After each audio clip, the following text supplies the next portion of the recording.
तर विद्यार्थी मित्रांनो, आज आपण अल्जेब्रा सब्जेक्टचा पहिला chapter linear equation in variable हे शिकणार आहोत. तर सुरुवातीला पडणारा प्रश्न म्हणजे लिनियर इक्वेशन म्हणजे काय आणि हे व्हेरिएबल. हे व्हेरिएबल जनरली सुरुवातीला लक्षात ठेवायचं की आपण दोन व्हेरिएबल सांगितले. व्हेरिएबल आपण जनरली रिप्रेझेंट करतो x आणि y. जे तुमचं पुस्तक आहे त्या पुस्तकामध्ये व्हेरिएबल x आणि y मॅक्सिमम घेतलेले आहे, किंवा तुम्ही p आणि q ने पण दाखवू शकता, m आणि n पण दाखवू शकता. ओके, चला मग हे कुठले दोन व्हेरिएबल घ्यायचे, x y p q m n. Okay, त्यानंतर दुसरा प्रश्न तुम्हाला पडणार असा की सर लिनियर इक्वेशन म्हणजे काय. लिनियर इक्वेशन म्हणजे the equation in which variables degree is 1. तर मी तुम्हाला व्हेरिएबल सांगितले x y p q m n, हे कुठले पण व्हेरिएबल आपण घेऊ शकतो. त्यानंतर लिनियर इक्वेशन म्हणजे काय हे सांगितलं. डेफिनेशन त्याची ही आहे की ज्या इक्वेशन मध्ये व्हेरिएबलची डिग्री फक्त आणि फक्त एक असते. डिग्री माहिती असेल ना, ते व्हेरिएबलच्या वरतं डोमेनच्या वरतं जे असते त्याला डिग्री आपण असं म्हणतो. आणि याचा स्टँडर्ड फॉर्म तुम्हाला लक्षात ठेवायचा आहे. स्टँडर्ड फॉर्म लिनियर इक्वेशनचा स्टँडर्ड फॉर्म नेहमी ax + by + c = 0. ज्याच्यामध्ये x आणि y काय आहेत, ते व्हेरिएबल आहेत, आणि a b c हे आहेत तुमचे रिअल नंबर्स. याला म्हणतात real number. a b c काय आहेत, ते रिअल नंबर आहेत. आणि अतिशय महत्त्वाची गोष्ट याच्यामध्ये नेहमी लक्षात ठेवायची की a आणि b त्यांची किंमत कधीही शून्य असू शकत नाही. का तर त्याचं लिनियर इक्वेशनचं जे स्टँडर्ड फॉर्म आहे ax + by + c = 0, याच्यामध्ये a आणि b ची किंमत जर आपण शून्य टाकली तर हे लिनियर इक्वेशन होणार नाही. त्यामुळे याची किंमत कधी लक्षात ठेवायची, a आणि b ची किंमत कधी शून्य असू शकत नाही. शून्याला सोडून दुसरी कोणतीही किंमत असते. चला, सो नेक्स्ट टॉपिक त्यानंतर आपलं हे आहे की पुस्तकामध्ये काय तुम्हाला त्या पहिल्याच पेजवरती काही इक्वेशन दिलेले आहेत, तर तुम्हाला ते ओळखायचे आहेत.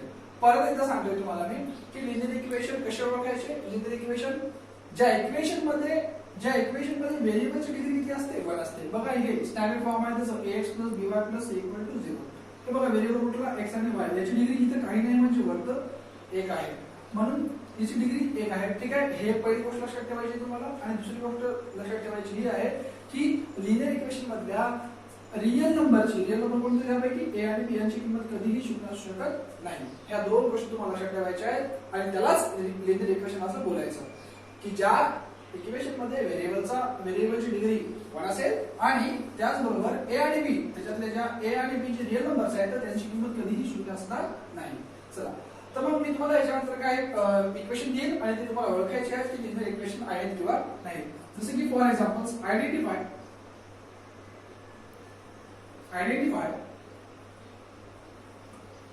which of the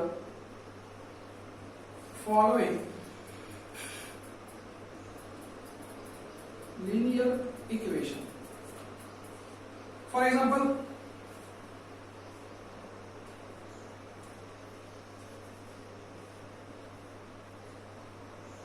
4m - 3m = 12. Second one,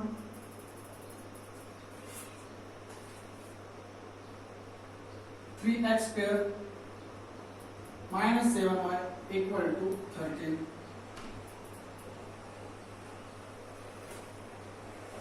√2x - √5y = 16. 0x + 6y - 3 = 0. 0.3x + 0y - 36 = 0.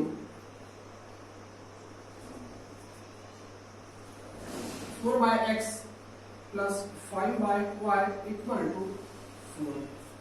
So हे काही इक्वेशन मी तुम्हाला या ठिकाणी दिलेली आहेत आणि त्यापैकी तुम्हाला आयडेंटिफाय करायचं आहे की हे लिनियर इक्वेशन आहेत किंवा नाही.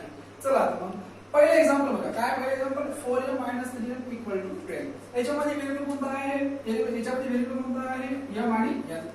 मग या इक्वेशन मध्ये व्हेरिएबल m आणि n आहे आणि त्याची डिग्री इथे काही नाही म्हणजे एक आहे म्हणजे याचा अर्थ हे लिनियर इक्वेशन आहे. Yes, it is a linear equation. Second मध्ये काय आहे 3x² - 7y = 13. हे जे इक्वेशन आहे याच्यामध्ये जे व्हेरिएबल आहेत x आणि y. ओके, परंतु या x ची डिग्री या व्हेरिएबलची डिग्री किती आहे 2 आहे. So that is why linear equation होणार का नाही का तर लिनियर इक्वेशनची डेफिनेशन काय सांगते की ज्या इक्वेशन मध्ये व्हेरिएबलची डिग्री किती असते 1 असते म्हणून हे आपलं लिनियर इक्वेशन होणार नाही. सो थर्ड एक्झाम्पल काय आहे √2x - √5y = 16. हे लिनियर इक्वेशन आहे का कारण या ठिकाणी x आणि y या दोन्ही व्हेरिएबलची डिग्री किती आहे 1 आहे. Next one 0x + 6y - 3 = 0. हे लिनियर इक्वेशन होईल का नाही, अजिबात नाही. हे लिनियर इक्वेशन होणार नाही का भलेही या ठिकाणी जरी या ठिकाणी x आणि y ची डिग्री 1 असेल परंतु x सोबत जी किंमत आहे ती 0 आहे. ते आपण सुरुवातीला सांगितलं आहे की स्टँडर्ड फॉर्म मध्ये ax + by = c = 0 हे स्टँडर्ड फॉर्म असतो लिनियर इक्वेशनचं आणि त्याच्यामध्ये a आणि b ची किंमत कधीही 0 असते का नसते का. आणि बघा इथं x सोबत काय असतो नेहमी a असतो आणि y सोबत नेहमी काय असतो b असतो. मग a आणि b ची किंमत 0 असते का नसते परंतु इथं x सोबत जी a ची किंमत आहे ती 0 आहे त्याच्यामुळे हे इक्वेशन होणार नाही. Next one 0.3x + 0y - 36 = 0. Same जसं वरचं एक्झाम्पल आहे तसंच खालचं पण एक्झाम्पल. याच्यामध्ये x सोबत a ची किंमत 0.3x आहे, y ची किंमत 0 आहे, y सोबत असलेल्या b ची किंमत 0 आहे. त्यामुळे हे लिनियर इक्वेशन होणार नाही. जरी x आणि y ची डिग्री जरी वर असली परंतु ती दुसरी जी कंडिशन आहे की a आणि b ची किंमत 0 असायला नको तर तीही फॉलो करत नाही. त्यामुळे या ठिकाणी हे लिनियर इक्वेशन होणार नाही.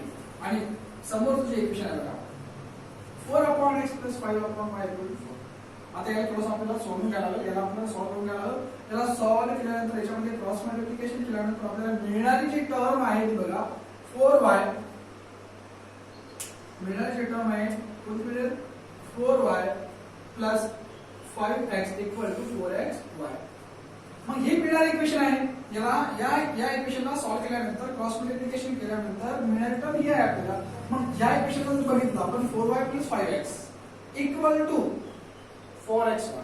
ही जी टर्म ही जी एक्स्ट्रा xy आहे ही जी टर्म आहे ती या स्टँडर्ड फॉर्म या लिनियर इक्वेशनच्या स्टँडर्ड फॉर्मला फॉलो करत नसल्यामुळे हे लिनियर इक्वेशन होणार नाही. ठीक आहे. No it is not a linear equation. So basically तुम्हाला या ठिकाणी दोन गोष्टी लक्षात ठेवायच्या आहेत की लिनियर इक्वेशन मध्ये नेहमी व्हेरिएबलची डिग्री 1 असते. व्हेरिएबल आपण x आणि y p आणि q या आणि n दाखवतो. त्यानंतर लिनियर इक्वेशनचा standard form ax + by + c = 0 हे लक्षात ठेवायचं आहे तुम्हाला. आणि त्याच्यामध्ये a आणि b ची किंमत कधी पण 0 असणार नाही. ओके. आणि हा जो क्वेश्चन होता हा प्रश्न हे होता की दिलेल्यापैकी कोणते समीकरण लिनियर इक्वेशन आहेत, दिलेल्यापैकी कोणते इक्वेशन लिनियर इक्वेशन आहेत. मग आपण कसं ओळखलं त्याच्यामध्ये आपण दोन गोष्टी बघितल्या व्हेरिएबलची डिग्री 1 असायला हवी आणि a आणि b ची किंमत कधी 0 असायला नको. पण त्या दोन गोष्टी असतील तरच ते नसतील तर ते लिनियर इक्वेशन नाही आहे. समजा असतील तर नाही. ठीक आहे. ओके. नेक्स्ट क्वेश्चन आहे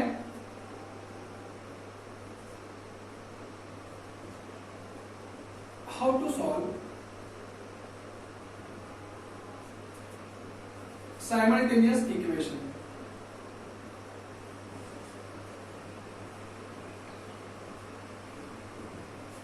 Before starting how to solve simultaneous equation. Before starting practice set 1.1 आपण सुरुवातीला बघू की simultaneous equation ला कसे सोडवतात.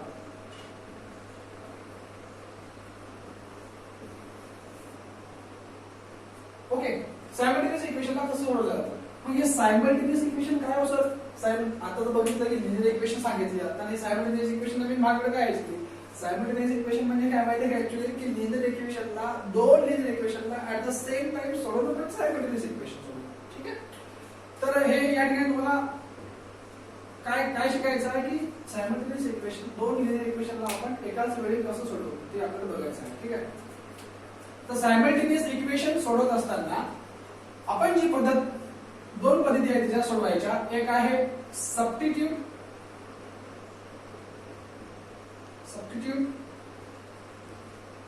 मेथड आणि दुसरी जी आहे एलिमिनेटिव्ह मेथड.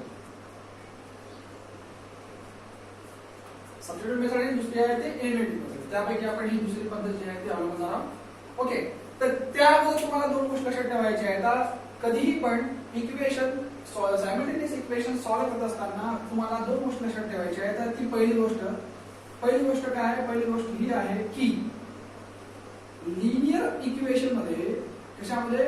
लिनियर इक्वेशन मध्ये साइन जे आहे, साइन म्हणजे प्लस ऑर मायनस जे असतं ते सेम असेल किंवा साइन जे आहे डिफरंट असेल.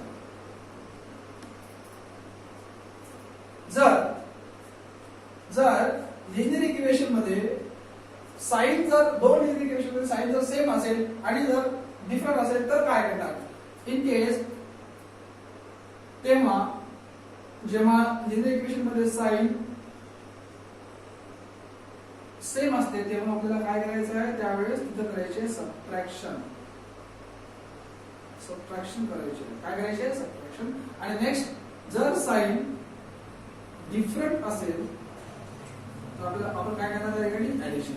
या दोन गोष्टी तुम्हाला लक्षात ठेवायच्या आहेत. त्याच्यामध्ये सायमल्टेनियस इक्वेशन सॉल्व्ह करणं.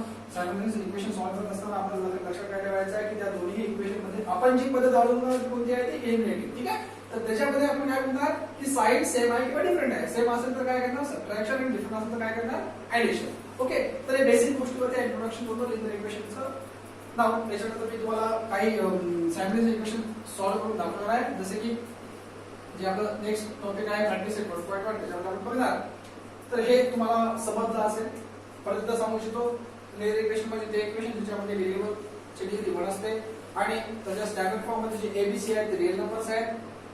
स्टँडर्ड फॉर्म त्याचा ax + by + c = 0 आहे आणि एबीसी त्याचे रिअल नंबर आहेत आणि a आणि b ची किंमत कधी पण 0 असणार नाही. त्यानंतर तुम्हाला कसं ओळखणार तुम्ही कोणतं लिनियर इक्वेशन असतं? ज्या इक्वेशन मध्ये व्हेरिएबलची डिग्री 1 असेल आणि त्याच्यामध्ये a आणि b ची किंमत कधी पण 0 असणार नाही, तरच ते इक्वेशन लिनियर इक्वेशन असेल असं म्हणणार. ओके, अजून एक गोष्ट सांगायची राहिली की कधी मुलांना प्रश्न पण पडतात की इक्वेशन फार आहे माहिती आहे की इक्वेशन चे ऍक्च्युअली तुमच्या माहितीसाठी काही एक गोष्ट लक्षात ठेवा की इक्वेशनचे 4 प्रकार आहेत. एक आहे लिनियर, दुसरा आहे क्वाड्रॅटिक, तिसरा आहे क्यूबिक आणि चौथा आहे क्वाड्रिक. ओके, तर हे लक्षात असू द्या. त्यापैकी आपण लिनियर इक्वेशन डिस्कस करणार. ओके, सो चला तर मग आता पुढे जाऊया. प्रॅक्टिस सेट 1.1 ला स्टार्ट करूया.